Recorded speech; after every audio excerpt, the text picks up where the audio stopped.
ఒక అడవిలో ఒక పెద్ద చెరువు ఉండేది. చెరువు గట్టున ఒక మర్రి చెట్టు ఉండేది. ఆ మర్రి చెట్టుపై చాలా కాలం నుండి హంసలు నివసిస్తూ ఉండేవి. ఉదయం అంతా నీళ్లలో హాయిగా తిరుగుతూ రాత్రి చెట్టుపై చేరి హాయిగా కాలం గడుపుతూ ఉండేవి ఆ హంసలు. కొద్ది కాలం తర్వాత చుట్టూ చెరువులు ఎండిపోవడంతో హంసలు నివాసం ఉండే పెద్ద చెరువు దగ్గరకు ఆ చుట్టూ ప్రాంతంలో ఉన్న కొంగలు చేరాయి. అవి కూడా పగలంతా చెరువులో చేపల్ని వేటాడి రాత్రికి హంసలు కూర్చునే మర్రి చెట్టు ఎక్కి కూర్చున్నాయి. హంసలు కొంగలు నివాసాన్ని ఎదిరించలేదు. ఇలా కొన్నాళ్ళు గడిచిన తర్వాత అదే మర్రి చెట్టుపై ఆ చుట్టూ ఉన్న తోటలు ఎండిపోవడంతో ఆ ప్రాంతంలో సంచరించే చిలకలు కూడా అదే మర్రి చెట్టును తమ నివాసంగా మార్చుకున్నాయి. ఈ విధంగా హంసలు, కొంగలు, చిలకలు మర్రి చెట్టుపై అన్యోన్యంగా కాలం గడుపుతున్నాయి.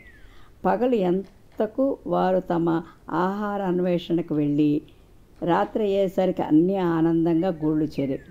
ఇలా కొద్ది కాలం గడిచిన తర్వాత వాటిలో జాతి భేదం ఆలోచన వచ్చింది. ఏ జాతికి ఆ జాతి తమ ఉన్నంత కాలం మనమే ఉన్నతలం అనే అహంకారం పెరిగిపోయింది. తమ తమ జాతుల గొప్పతనాన్ని చాటుకోవాలని, అలా తమను ఒక త్రాటిపై నడిపించుకోవటానికి తమకు ఒక నాయకుడు ఉండాలనే ఆలోచన కలిగింది. అందుకై అవి తమ తమ నాయకులను ఎన్నుకున్నాయి. హంస జాతికి హంసేశుడు, కొంగల జాతికి కొంగేశుడు, ఇలా చిలకల జాతికి చిలకేశుడు నాయకులుగా ఎన్నికయ్యారు. ఈ నాయకుల ఆలోచన ఒక్కటే, అది తమ తమ జాతుల బల ప్రదర్శన ద్వారా మిగతా జాతుల పక్షులను వెళ్ళగొట్టాలని వారికి వారే దురాలోచన ప్రారంభించారు. వారి ఆలోచనలకు తగ్గట్లు తమ సంఖ్యాబలాన్ని పెంచుకోవాలనే నిర్ణయానికి వచ్చారు. అందుకై హంసేశుడు, కొంగేశుడు మరియు చిలకేశుడు ఉదయాన్నే లేచి తమకు సమీపంలోని అడవంతా తిరిగి తమ తమ జాతుల పక్షులను సమీకరించడం ప్రారంభించాయి. ఆయా జాతుల పక్షులను పిలిపించుకొని వాటన్నిటినీ అదే మర్రి చెట్టుపై నివాసం ఉండేటట్లు ప్రాధేయపడ్డారు పక్షులంతా. పక్షి నాయకుల కోరిక మేరకు మిగతా పక్షులన్నీ జాతి అభిమానంతో ముందు వెనక ఆలోచించకుండానే ఒకే మర్రి చెట్టుపైకి తమ నివాసం మార్చడం ప్రారంభించాయి. మర్రి చెట్టుపై పక్షుల సంఖ్య రోజు రోజుకు బాగా పెరిగిపోయింది. కనీసం అవి ఒకరిని చూసి ఒకరు అసహ్యించుకునే పరిస్థితి ఏర్పడింది. ఇక లాభం లేదని గ్రహించి పక్షి నాయకులు ప్రత్యక్ష యుద్ధానికి సిద్ధపడ్డారు. సాయంత్రం అయ్యేసరికి పక్షులన్నీ యుద్ధానికి సిద్ధమయ్యాయి. ఒకరికొకరు ముక్కుతో పొడుచుకోవడం ప్రారంభించాయి. ఒళ్ళంతా రక్తాలతో తడిసిపోయాయి. అయినా అవి యుద్ధం ఆపలేదు. చివరికి రాత్రి పగలు ఎడతెరిపి లేకుండా కొట్లాటకు దిగాయి. అడవంతా ఆ పక్షుల అల్లరితో మారుమ్రోగింది. పక్షుల అల్లరి ఆ చుట్టుముట్టు సంచరించే వేటగాళ్ల చెవిన పడింది. వేటగాళ్ళు పక్షుల కొట్లాట్లు చూసి ఆశ్చర్యపోయారు. అదే అదనుగా తీసుకుని వారు వలలు వేసి హంసలను, కొంగలను, చిలకలన్నింటినీ బంధించి ఊళ్ళోకి తీసుకుపోయి అమ్ముకున్నారు. ఇక చెట్టుపై ఏ అల్లరి లేదు. మర్రి చెట్టు మౌనంగా ఉండిపోయింది, రక్తపు మరకలతో. జాతి దురహంకారం, దురాలోచనతో పక్షులన్నీ తమ ఉనికిని పోగొట్టుకున్నాయి. జాతి వేరైన జీవులొక్కడే అన్న ఆలోచన వాటికి లేకపోవడం వల్ల ఎంత నష్టం జరిగిందో దీన్ని బట్టి మనకి దురాలోచన ఉండకూడదు. ఒక చెరువు ఒడ్డున ఒక చింత చెట్టు ఉండేది. ఆ చెట్టు పైన కోతమ్మ, కోకిలమ్మ ఉండేవి. చెరువులో పాతు, తాబేలు, మొసలి, చేప ఉండేవి. ఉదయాన్నే కోకిలమ్మ కమ్మగా పాటలు పాడేది. కోతమ్మ అడవిలో జీవులకు వైద్యం చేసేది. కోకిల పాటను అడవి జీవులు పట్టించుకునేవి కావు. పైగా నల్లగా ఉందని దానికి విలువనిచ్చేవి కావు. ఒకసారి చెరువులోని నీరు కలుషితమైంది. దాంతో చెరువులోని జీవులన్నీ జబ్బుపడ్డాయి. కోతమ్మ ఆకుపసర మందును బాతు, తాబేలు, మొసలి, చేపలకు తినిపించింది.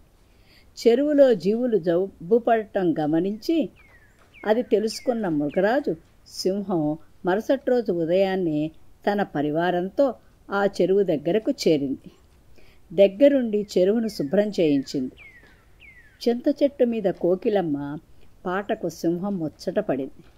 పసరుమందు నూరుతున్న కోతమ్మను చూసి జలచరాలు ఆరోగ్యం వాకప్ చేసింది. మృగరాజు, నేను బాతు, తాబేలు, మొసలి, చేపలకు ఒకే మంది ఇచ్చినా ఒక్క బాతు ఆరోగ్యం మాత్రమే కుదుటపడింది. మిగతా జీవులు ఇంకా అనారోగ్యంతోనే ఉన్నాయి అంది కోతమ్మ విచారంగా. పాటలు వినడం వల్ల మనసుకు ప్రశాంతత లభిస్తుంది, ఒత్తిడి తగ్గుతుంది, హృదయ స్పందన మెరుగుపడుతుంది, మనసు ఉల్లాసంగా ఉత్సాహంగా ఉండి వ్యాధుల నుండి త్వరగా కోలుకునేలా చేస్తుంది. నేను ఉదయం చెరువు దగ్గరకు వచ్చినప్పుడు కోకిలమ్మ పాటలను వింటూ పరవశించి తల ఆడిస్తున్న బాతును చూశాను అంది సింహం. అవును రాజా, బాతు ప్రతిరోజు ఉదయాన్నే కోకిలమ్మ పాటలు వినటానికి ఒడ్డుకు వస్తుంది అంది కోతమ్మ. నల్లగా ఉన్న కమ్మని పాటల వైద్యం చేస్తున్న కోకిలమ్మ గొప్పతనం గుర్తించింది కోతమ్మ. పసరమందు వాడుతూ కోకిలమ్మ పాటలు విని తాబేలు, మొసలి, చేప కూడా తిరిగి ఆరోగ్యాన్ని పొందాయి. మగధ రాజ్యానికి రాజు వీరసేనుడు. ఆయనకు రకరకాల కూజాలను సేకరించే అలవాటు ఉంది. దేశం నలుమూలల నుంచి వింతైన కూజాలను తెప్పించి ఓ పెద్ద భవనంలో భద్రపరిచేవాడు. వాటిని రోజు శుభ్రపరచడంతో పాటు కాపలా కోసం ఓ మనిషిని పెట్టాడు. రాజ్యంలో నీటి ఎద్దడి ఉందని మంత్రి చెప్పినా, బంతిపొట్లు శత్రు సైన్యాల బెడద ఎక్కువైందని సేనాని నెత్తి నోరు బాదుకున్నా రాజు అవేవి చెవికెక్కించుకునేవాడు కాదు. పరిపాలన మొత్తం గాలికి వదిలేసి నిత్యం కూజాల గురించి ఆలోచించేవాడు. వాటిపైన చిన్న గీత పడినా పనివాళ్లకు కఠిన శిక్ష విధించేవాడు. అలా చాలామంది పనివాళ్లు మారారు. ఒకసారి రాము అనే వ్యక్తి కూజాల కాపలాదారుగా చేరాడు. ఓ రోజు అతడు వాటిని శుభ్రం చేస్తూ ఉండగా కూజా ఒకటి కింద పడింది. అప్పుడే అటుగా వచ్చిన రాజు అది చూసి మండిపడి రామును కొరడాతో 100 దెబ్బలు కొట్టించాడు. దాంతో అక్కడ పనిలో చేరాలంటేనే జనం వణికేవారు. కొన్ని రోజులకు విజయుడు అక్కడ పనికి కుదిరాడు. ఒకరోజు అతడు, మహారాజా, మీ అభిరుచి చాలా బాగుంది. దీని గురించి ప్రజలు ఏమనుకుంటున్నారో మీరు ప్రత్యక్షంగా వింటే ఇంకా బాగుంటుంది కదా. ఈరోజు సాయంత్రం మారువేషాల్లో వెళ్ళి ఆ విషయం తెలుసుకుందాం అన్నాడు. దానికి సరేనన్నాడు రాజు. సూర్యాస్తమయం కాగానే ఇద్దరూ కలిసి మారువేషాల్లో రాజ్య పర్యటనకు బయలుదేరారు. ఒక ఊరిలోని రచ్చబండ వద్ద కూర్చున్న వాళ్లతో, అయ్యా, మన మహారాజు సేకరించే కూజాల గురించి మీ అభిప్రాయం ఏమిటి అని అడిగారు. ఆ విషయం గురించి మాట్లాడకు, అవి కూజాలు కాదు, జనాల ప్రాణాలతో ఆడుకునే సైతాన్లు. రాజుగారు వాటి మీద చూపే శ్రద్ధను పరిపాలన మీద పెడితే రాజ్యం బాగుపడుతుంది అంటూ ఒక్కొక్కరు ఒక్కొక్కలా మాట్లాడారు. ఆ మాటలు వినగానే రాజు ముఖం కడతప్పింది. మెల్లగా అక్కడి నుంచి ముందుకు నడిచారు. అలా వెళుతుండగా రోడ్డు పక్కన పొలాలన్నీ బీళ్లు కనిపించాయి. వాటి గురించి రాజు ప్రశ్నించగా, ప్రభు, చెరువులు కుంటలన్నీ పూడికతో నిండిపోయాయి. వర్షం పడినా చుక్క నీరు నిల్వ ఉండని పరిస్థితి. దాంతో పొలాలన్నీ ఇలా బీళ్లుగా మారాయి. తాగునీటికి కటకటే. ప్రజల పేదరికంతో ఆకలి బాధలతో అలమటిస్తున్నారు అంటూ జవాబిచ్చాడు విజయుడు. మన రాజ్యంలో ప్రజలు ఇన్ని బాధలు పడుతున్నారా అని రాజు అడగ్గా, అవును ప్రభు, నేను రాము స్నేహితుణ్ణి. ఆపద అని తెలిసినా పనిలో చేరాను. మారువేషంలో మిమ్మల్ని ప్రజల వద్దకు తీసుకొచ్చాను. వాస్తవ పరిస్థితి మీకు అర్థం కావాలని ఇదంతా చేశాను అని బదిలిచ్చాడు విజయుడు. దాంతో తన తప్పు తెలుసుకున్న మహారాజు అప్పటినుంచి పాలన మీద దృష్టి సారించాడు. చిన్న పొరపాట్లకు పనివాళ్లను శిక్షించడం అని అభిమానంగా చూడసాగాడు. విష్ణుపురాన్ని పాలించే విరూపాక్షుడికి హఠాత్తుగా వైరాగ్యం పట్టుకుంది. మహారాజును మళ్ళీ మామూలు మనిషిని ఎలా చేయాలో అర్థం కాలేదు ఎవరికి. అందుకు చికిత్సగా మంత్రి విమలవర్మ కొందరు విదూషకులను రప్పించి వినోదం పంచమన్నాడు. తన మనసు బాగోలేనప్పుడు హాస్యాలేమిటంటూ విరుచుకుపడ్డాడు విరూపాక్షుడు. తరువాత కొందరు ఇంద్రజాలికులను తెప్పించి ప్రదర్శనలిప్పించాడు. మీరు చేసిన మాయాజలం చూశాక జీవితమంతా మిథ్యే కదా అనిపిస్తోంది అనుకుంటూ మరింత వైరాగ్యంలోకి వెళ్ళిపోయాడు. మరో ప్రయత్నంగా ప్రసిద్ధ పండితుల చేత గతంలో ఎంతో పేరు పొందిన మహారాజుల చరిత్రలన్నీ కథలుగా చెప్పించాడు. వాటిని విన్న విరూపాక్షుడు ఎవరెంతకాలం పరిపాలించినా ఎన్ని రాజ్యాలను వశం చేసుకున్నా చివరికి తమతో పట్టుకుపోయేదేమీ లేదు కదా అంటూ నిరాశగా మాట్లాడాడు. చివరగా కొందరు బలాఢ్యుల చేత శరీర సౌష్ఠవ పోటీలు నిర్వహించాడు. అది చూశాక శరీరంపై మక్కువ పెరిగి వ్యాయామం చేయాలన్న తలపు కలుగుతుందని ఆశపడ్డాడు విమలవర్మ. కానీ అందుకు విరుద్ధంగా మనిషి చనిపోయాక దహించుకుపోయే శరీరానికి కండలు పెంచడం శుద్ధ దండగ అని మరింత విరాగిలాగా మారాడు విరూపాక్షుడు. మహారాజులో మార్పు తేవడం తన వల్ల కాదనిపించింది విమలవర్మకు. అది గమనించిన ఆస్థాన విద్వాంసుడు సువర్ణుడు విరూపాక్షుడికి కొన్ని అందమైన రంగురంగుల చిత్రపటాలను చూపించాడు. వాటిని చూసి ముగ్ధుడై, ఇంత అద్భుతంగా చేసిన చిత్రకారులెవరో చూడాలని ఉంది, పిలిపించండి అన్నాడు. తప్పకుండా మహారాజా అన్న మరుక్షణమే ఎక్కడి నుంచో చెవులకు హాయి కొలిపి వేణుగానం వినిపించసాగింది. ఆ వేణునాదం ఎవరిదో గాని నన్ను మైమరిపింపజేస్తోంది. అదెవరో కనుక్కొని నా దగ్గరకు తీసుకురండి అని పొగిడాడు విరూపాక్షుడు. అలాగే రాజా, ఇదిగో ఈ తాళపత్రాలను చూడండి. మీ పై పద్యాలను రచించింది ఒక కవి. వాటిని ఒకసారి పాడి వినిపించాడు సువర్ణుడు. పద్యాలు అమోఘంగా ఉన్నాయి. ఎవరో ఆ మహాకవి. వారిని కూడా చూడాలని ఉంది. వీరందరినీ వెంటనే సభకు తీసుకురండి, ఘనంగా సన్మానిద్దాం అన్నాడు విరూపాక్షుడు. వెంటనే వాళ్లను విరూపాక్షుడు సమక్షానికి తీసుకువచ్చి, రాజా, వర్ణ చిత్రాలను అత్యంత రమ్యంగా చిత్రించిన ఈయన పేరు కేశవవర్మ. మీరు అద్భుతమంటూ మైమరిచిపోయిన వేణునాథ విద్వాంసుడు ఈయనే. సురూరుపుడు అమోఘమైన పద్యరచనలంటూ మీరు ప్రశంసించిన పండితుడు ఈయనే. ఉద్భవుడు. మన రాజ్యంలో ఉన్న అత్యంత వృద్ధులు వీళ్ళు. ఇంత ముసలితనంలో కూడా తమ వయసును గుర్తుకు తెచ్చుకోకుండా తమ ప్రతిభను ప్రదర్శిస్తూ పరమానందంగా బతుకుతున్నారు. వాళ్ళ వ్యాపకాల్లో మునిగిపోవటం వల్ల వారికి వాళ్ళ వృద్ధాప్యం గుర్తుకు రావడం లేదు. శరీరానికి వయసు పైబట్టం సహజం, కానీ మనసుకు ముసలితనం రాకూడదు. వీళ్ళ వయసులో సగం వయసు కూడా లేదు మీకు. అయినప్పటికీ మీరు అనవసరమైన ఆలోచనలతో కుంగిపోతున్నారు. రాజ్యపాలనలో నిరంతరం మునిగిపోతే మీకు అసలు వయసే గుర్తుకు రాదు చెప్పాడు సువర్ణుడు. ఆ మాటలకు విరూపాక్షుల్లో మార్పు కలిగింది.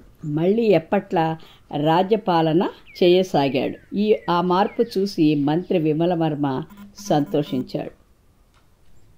దేవగిరి గ్రామానికి ఆనుకొని ఒక పెద్ద అడవి ఉండేది. ఆ అడవి మధ్యలో నుంచి ప్రవహించే నది చుట్టుపక్కల కోతులు జీవించేవి. వాటిల్లో పిల్లకోతి పవనం కూడా ఒకటి. అది మహా తింగర్ది. అల్లరి చేష్టలు మానుకోమని చెప్పినా వినేది కాదు. నదికి ఒకవైపున చెట్టు మీద నుంచి మరోవైపు ఉన్న చెట్టు మీదకి దూకుతూ ఉండేది. ఆ ఆట ప్రమాదకరమని మిగతా కోతులన్నీ వారించినా అస్సలు వినేది కాదు. ఒకసారి ఆ పిల్లకోతి అలాగే గెంతుతూ నదిలో పడిపోయింది. ఈత రాకపోవడంతో గట్టిగా అరవసాగింది. కోతులు చూస్తూనే ఉన్నా ఆ ప్రవాహంలోకి దూకే సాహసం ఎవరూ చేయలేదు. ఇంతలో ఆ నీళ్లలోనే ఉన్న ఓ పెద్ద చేప పవనాన్ని వీపు మీదకి ఎక్కించుకుని, ఈత రానప్పుడు ప్రమాదకరమైన ఆటలు ఎందుకు ఆడటం అంది. నాకు ఈత రాదని ఎవరు చెప్పారు? వచ్చు అంటూ బడాయికిపోయింది పిల్లకోతి. ఈదుకుంటూ ఒడ్డుకు చేరకుండా అరిచావెందుకు మరి అంది చేప. ఎవరో ఒకరు రాకపోతారా అనుకున్నాను. ఎంతలో నువ్వు వచ్చి నాకు సహాయం చేసే అదృష్టాన్ని సొంతం చేసుకున్నావు. నువ్వెలాగూ నన్ను ఒడ్డుకు చేరుస్తావు కదా, ఆ మాత్రం దానికి నేను ఇది కష్టపడటం ఎందుకు అని అహం ప్రదర్శించింది పవనం. సాయాన్ని పొందుతూనే దాన్ని తక్కువ చేసి మాట్లాడడం చేపకు కోపం తెప్పించింది. దాంతో ఒక్కసారిగా పవనాన్ని నీళ్లలో పడేసింది. వరదలో కొంత దూరం కొట్టుకుపోయి ఓ బండరాయిని ఆసరా తీసుకుని ఊపిరి పీల్చుకుంది. ఎలాగో అలాగా కోతుల గుంపును చేరుకుంది. అహంకారంతో ఈత వచ్చినట్లు చెప్పి నా ప్రాణం మీదకు తెచ్చుకున్నాను.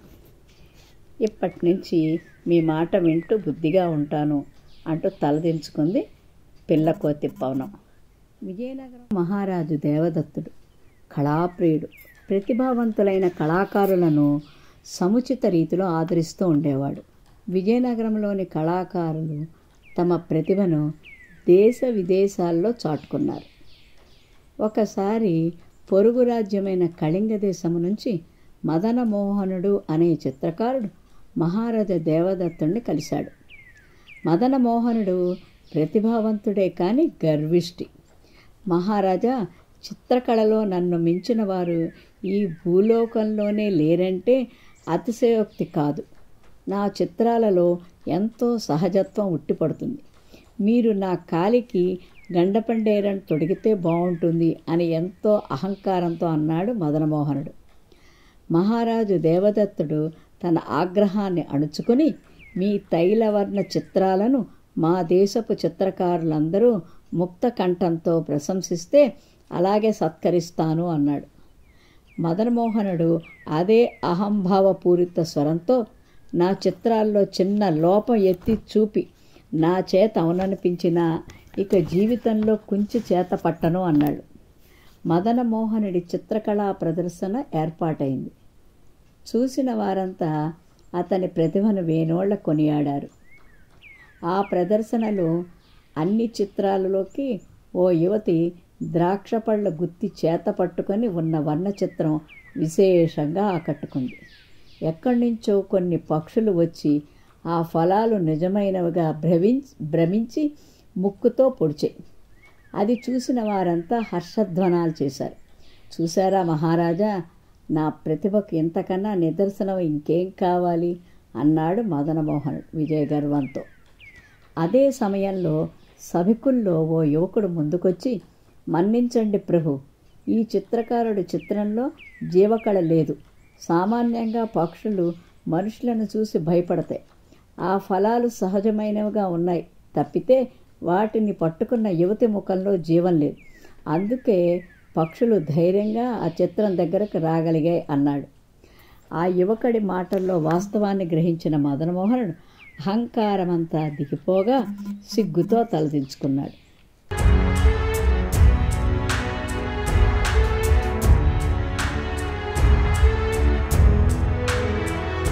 మీరు మరిన్ని వీడియోలు చూడాలంటే మన ఛానల్ను సబ్స్క్రైబ్ చేయండి. పక్కనున్న బెల్ ఐకాన్ని ప్రెస్ చేయండి.